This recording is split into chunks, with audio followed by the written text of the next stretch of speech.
Legends of Wasteland City is a post-apocalyptic anthology series and may contain references to drugs, sex, and violence, along with the occasional vulgarity. You've been warned.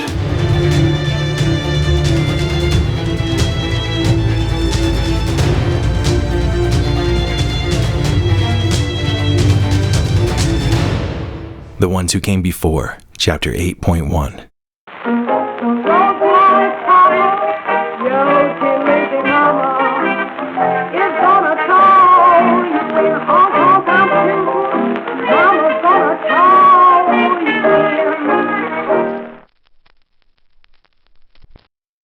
Good morning, Wasteland! This is Kasper coming at you live from the WCC, Wasteland Communication Corporation, bringing you the news and the tunes across the dunes. And in weather, it was hot again today, and tomorrow, you guessed it, it's gonna be hot as hell as well.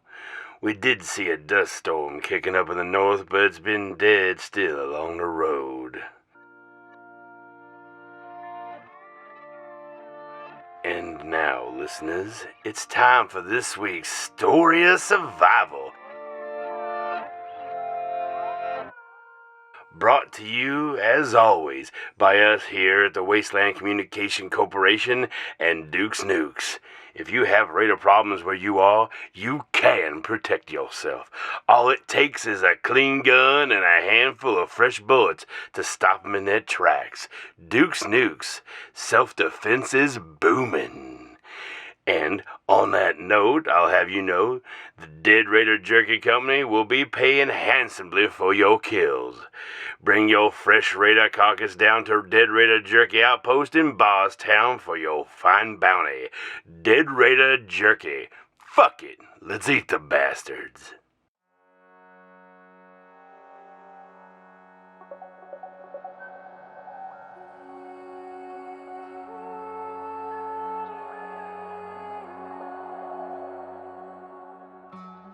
Well, Wastelanders, Outlanders, Scavs, and survivors of the road, I've had a very lucky chance to meet a young lady by the name of Zen, who escaped the vicious BloodBacks who held up at the old Ludlow exit off of Old Needles Freeway for a time now.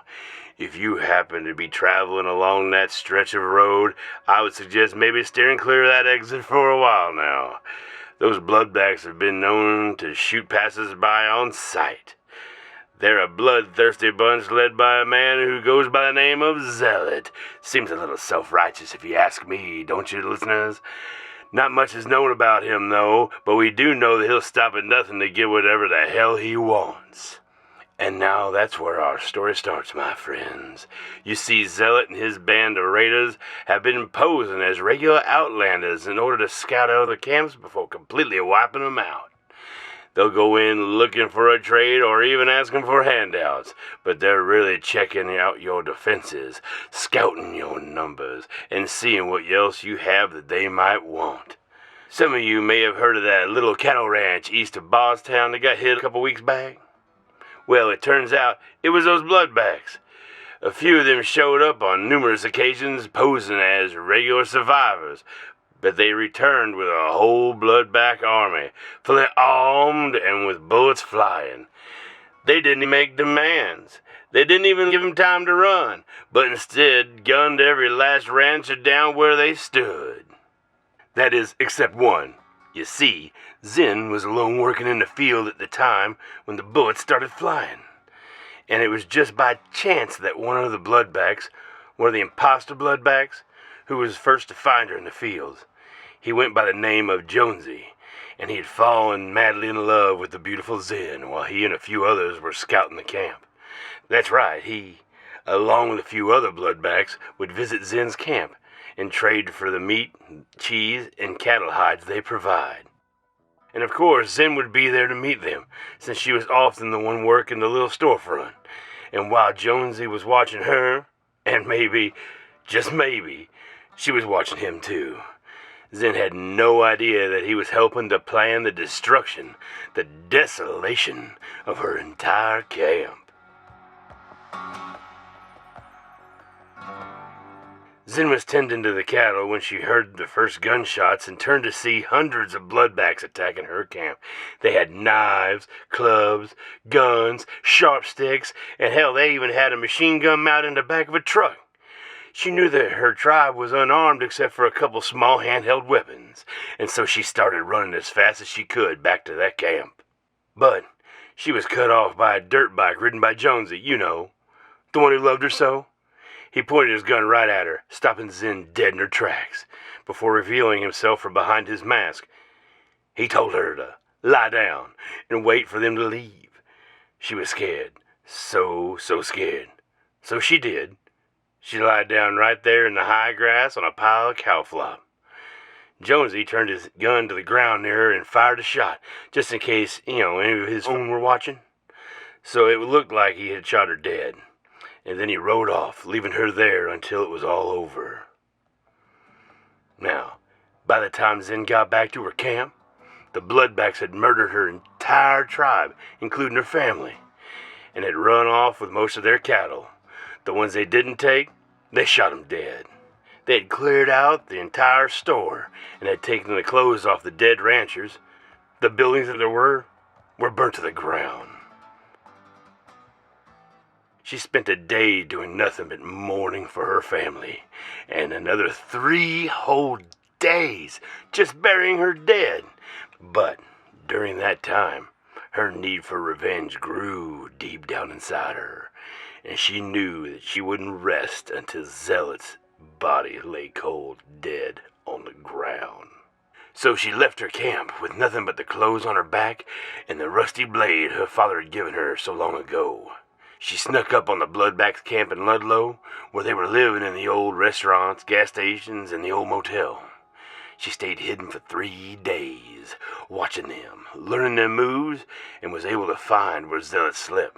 She knew that going in at night would be her only chance, and on the 3rd day, when she had run out of supplies, she saw Zealot on his own for the first time, and she knew she would never get another chance. Zin made her way down to that old motel, following Zealot in through the side door. She pulled out her knife and she made her move. But she wasn't fast enough. Zealot heard her coming and caught her hand right before she stabbed him with the old rusty blade. He must have knocked her out, because the next thing she knew, she was tied to a chair in an old broom closet. They kept her there for days with no food and no water. She thought she was gonna die.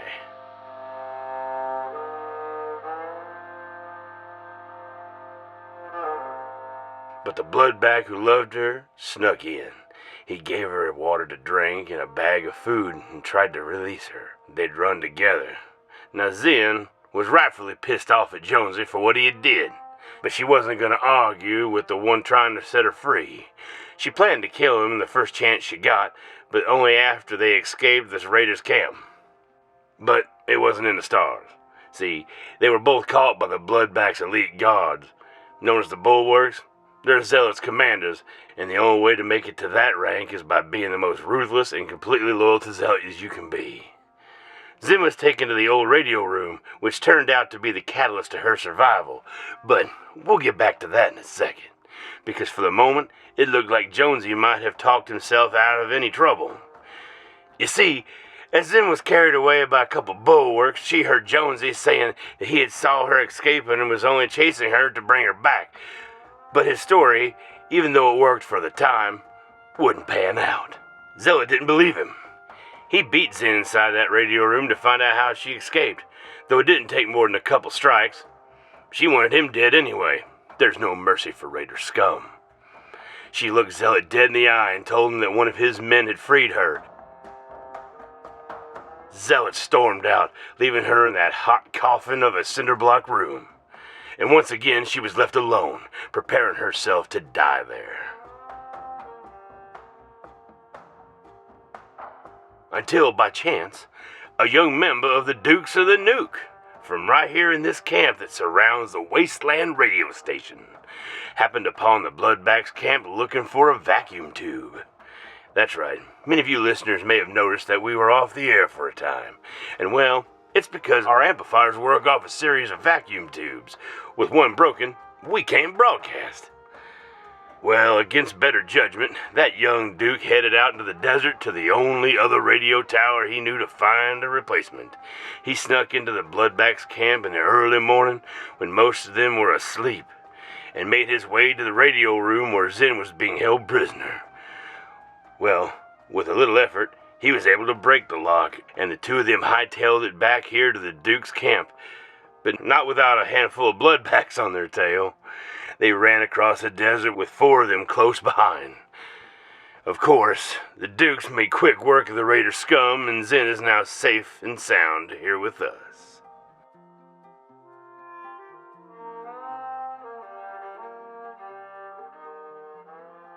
Zen still wants to make good on the promise to herself, so Zealot, if you're listening, you should probably get out of the desert while you still can, because this girl has fire in her eyes, and now she's got us on her side as well.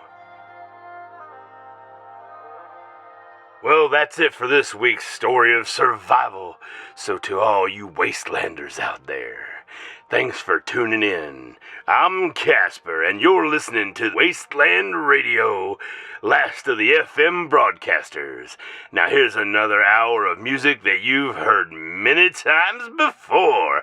Ow!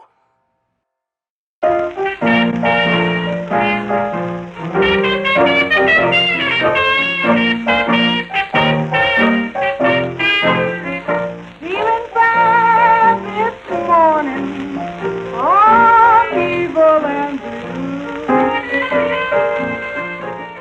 The Ones Who Came Before was written and directed by me, Mike Makeshift Darling. Casper was played by Ryan Lowe's. You can help support the Legends of Wasteland City and the Apocalypse Post by joining our Patreon at patreon.com/theapocalypsepost. Stick around after the break for more info about today's episode.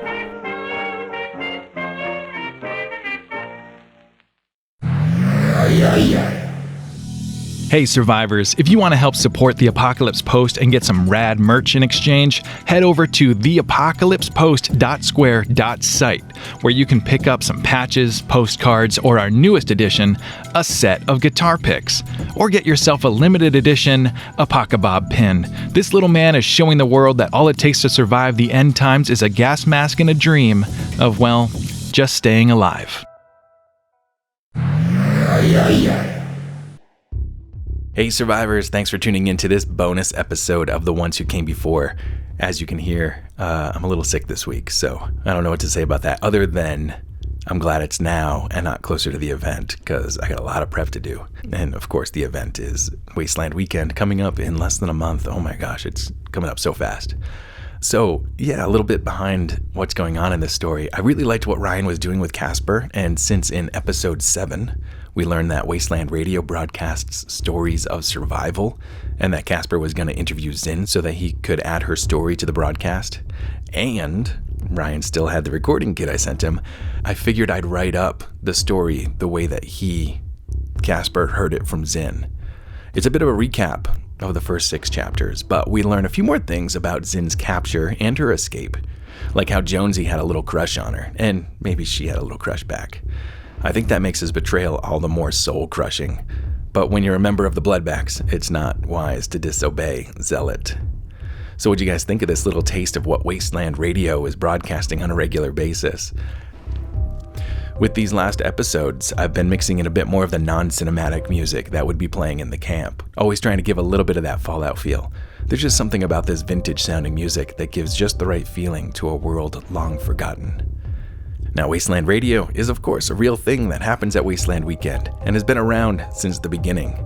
Originally, it was just an MP3 player and a pocket-sized FM broadcaster that attendees could tune into. And of course, it was just a mix of post-apocalyptic sounding music. But over the years, the WCC has turned it into a full-on radio station with a ginormous tower, radio control room, and recording studio. And by the way, the entire thing, inside and out, is in theme.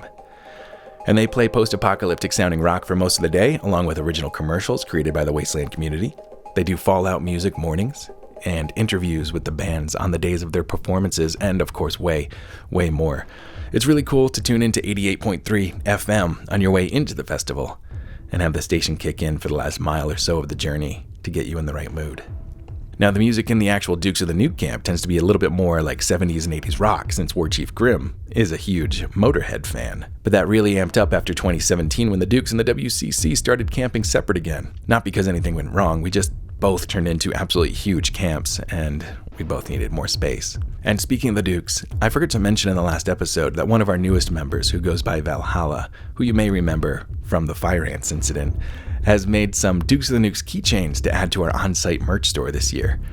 And there's a bit of a game attached to them, a key game. You see, every keychain that we sell will have a key attached to it. And later on Saturday evening, whoever buys a keychain can bring it back to the Dukes of the Nuke camp and try to open what's turning out to be a pretty awesome prize chest, full of Dukes of the Nuke and Apocalypse Post swag, as well as many other gifts donated from other tribes. And like all the merch we're offering, they'll be in limited supply, and it'll be cash only. Well, to be fair, we can attempt to do like PayPal or Venmo on site, but as most attendees know, the signal's not bad. It's the bandwidth that gets really filled up out there. So you can have a good signal, but not get any data back and forth. So yeah, we'll be able to take Venmo or PayPal potentially, but I definitely recommend, if you're going to do any shopping at any of the vendors, that you bring old world money or good old US cash. And just as a reminder, if you are attending Wasteland Weekend 2022, we're bringing back the Dukes of the Nuke stage and hosting a handful of events that you won't want to miss. On Wednesday and Friday at 5:45, Makeshift will be playing some original post-apocalypse tunes to open the stage for the Dukes of the Nuke Open Mic USO show. Sign-ups also start at 5:45, and the USO show starts at 6 p.m. We're looking for anyone with a talent to show off, whether it's original music, dance numbers, comedy, poetry, storytelling, or anything else you can come up with, but it must be post-apocalypse themed. We'll have 2 mics on the stage plus instrument hookups, and if you need a backing track, bring it on a phone, MP3 player, or a Walkman, anything with an 1/8-inch headphone jack to hook up to. On Thursday, we're hosting the Waste's first Raiders round. 4 post-apocalyptic music smiths will compete in an audio battle to the death to see who is top raider. And it's not too late to enter. Just send a scratch recording of at least one post-apocalypse song to theapocpost@gmail.com, and a few Duke's officers will decide who's competing. Lastly, fellow Duke Wolf will be hosting a putt-putt tournament called Golf to the Death on Thursday, starting at 5 p.m. Get all the details for all these things at Wasteland once you get there. And of course, lastly, Mongo will be doing some live blacksmithing on Friday and Saturday in the Duke's camp. All right, I'm keeping it short, so that's it, survivors. We're in the crunch time for Wasteland, and I'm going to try my damnedest to get this story wrapped up before the event. So, make sure that you're subscribed wherever you're listening, and if you enjoyed today's episode, share it with a friend. But if you hated it, share it with your enemies, along with some Dead Raider jerky, so they can taste the feet. Get it? The feet. See you next time, survivors. Stay alive. End days, end days.